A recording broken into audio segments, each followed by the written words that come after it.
Dans cette vidéo, nous allons continuer avec les saisies des données d'une séance. Je vais maintenant présenter la saisie des emprunts et des versements dans les comptes d'épargne.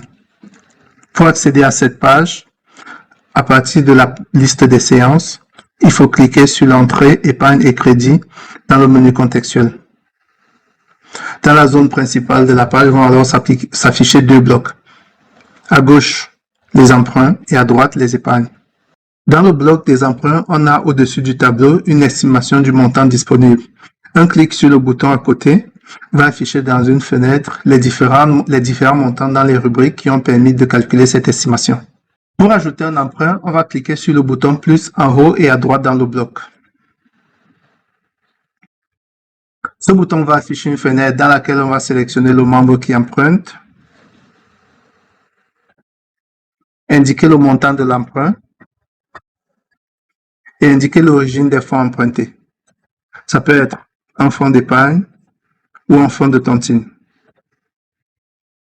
Ensuite, on va indiquer l'intérêt de l'emprunt. Pour indiquer le montant de l'intérêt sur un emprunt, il faut d'abord choisir un type parmi 4 options possibles. Avec le type montant fixe, on indique directement le montant total de l'intérêt à payer. Avec le type intérêt unique, on indique un pourcentage et le montant total de l'intérêt est ce pourcentage appliqué au montant de l'emprunt.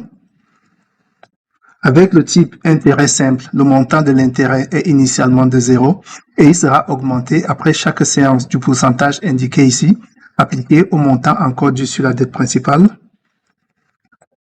Et enfin, avec le type intérêt composé, le montant de l'intérêt est initialement de 0 et il sera augmenté après chaque séance du pourcentage indiqué ici, appliqué à la somme des montants encore dus sur la dette principale et sur les intérêts.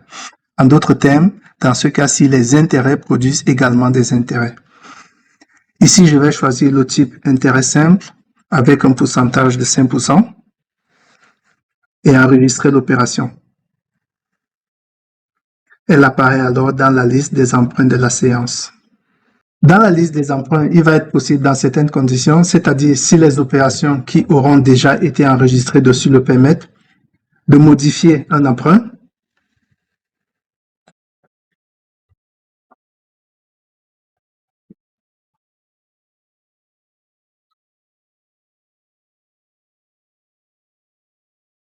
ou même encore de le supprimer.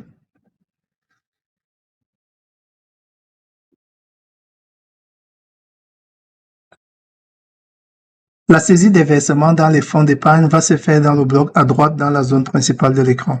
Cette zone affiche initialement la liste des fonds d'épargne actifs sur le tout, avec pour chacun le nombre et le montant total des versements déjà effectués pendant la séance. Pour saisir les versements dans un fonds d'épargne, on va utiliser le bouton versement dans le menu contextuel.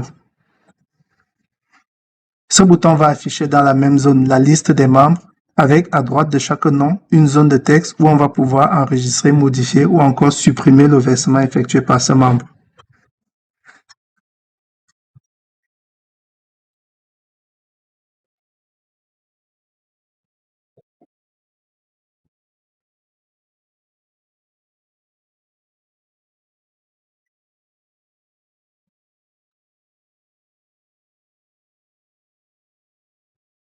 Pour supprimer un versement, il faut saisir soit un texte vide, soit un montant de 0.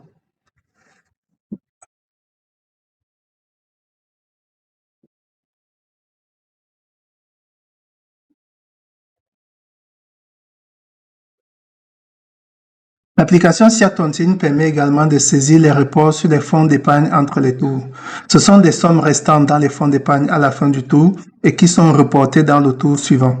Ces opérations sont donc enregistrées uniquement sur les dernières et les premières séances d'un tour. Je vais me déplacer sur la dernière séance de ce tour et aller dans la page des épargnes et crédits. Dans le menu contextuel de la liste des fonds d'épargne, il y a un bouton montant à la fin qui va afficher une fenêtre dans laquelle on va pouvoir indiquer le montant à reporter.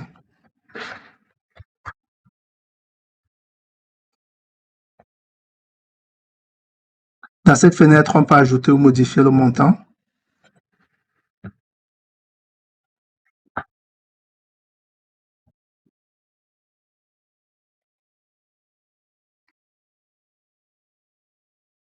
Et on peut également le supprimer en saisissant un montant de 0.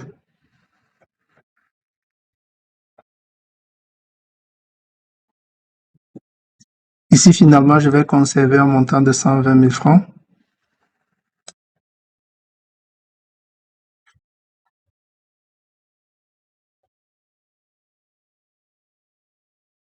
Il faut noter que le montant saisi ici n'est pas automatiquement repris dans le tour suivant.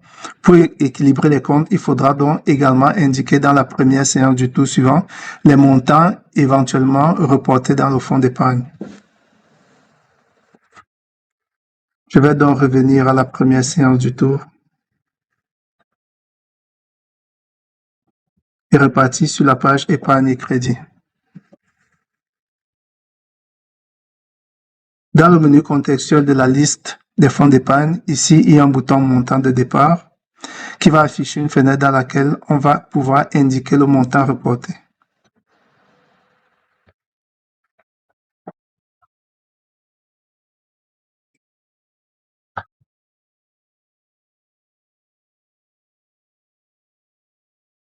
De la même façon, ici, on peut modifier le montant ou le supprimer en saisissant une somme de 0.